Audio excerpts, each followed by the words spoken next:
దంతాలను సరిగ్గా శుభ్రం చేయకపోతే దంత సమస్యలు మొదలవుతాయి. దంతాలు శుభ్రం చేయకపోతే పసుపు పేరుకుపోవడం ప్రారంభమవుతుంది.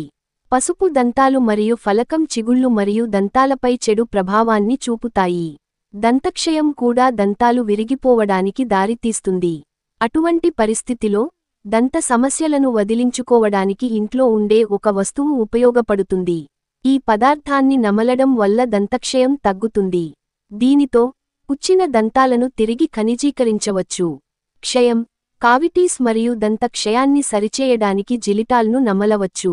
కొన్ని కూరగాయలలో జిలిటాల్ కనిపిస్తుంది, కానీ ఈ కూరగాయలలో ఈ మొత్తం చాలా తక్కువగా ఉంటుంది.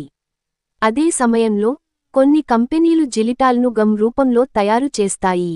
మీరు తక్కువ చక్కెర శాతం కలిగిన జిలిటాల్ గమ్లను తీసుకోవాలి.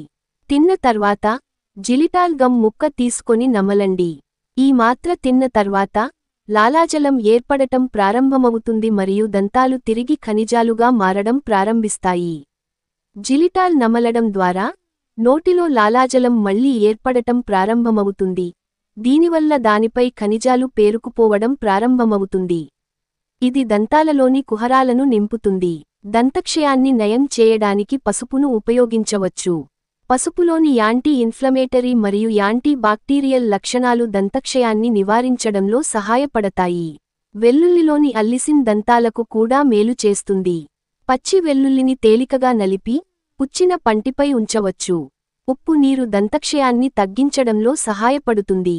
దీనితో పాటు దంతాల మధ్య చిక్కుకున్న మురికి కూడా బయటకు రావడం ప్రారంభమవుతుంది. జామ ఆకులు దంతాలకు చాలా మేలు చేస్తాయి. జామ ఆకుల సహాయంతో నోటిలోని బ్యాక్టీరియా కూడా తొలగించడం ప్రారంభమవుతుంది. ఇది చిగుళ్ల వాపును తగ్గించడంలో సహాయపడుతుంది. సోడియం ఫ్లోరైడ్ కలిగిన మౌత్ వాష్ను కావిటీస్ నింపడానికి మరియు కావిటీస్ తొలగించడానికి ఉపయోగించవచ్చు. ఈ మౌత్ వాష్ని నీటితో కలిపి వాడండి. దీనివల్ల దంతాలకు మరింత నష్టం జరగదు.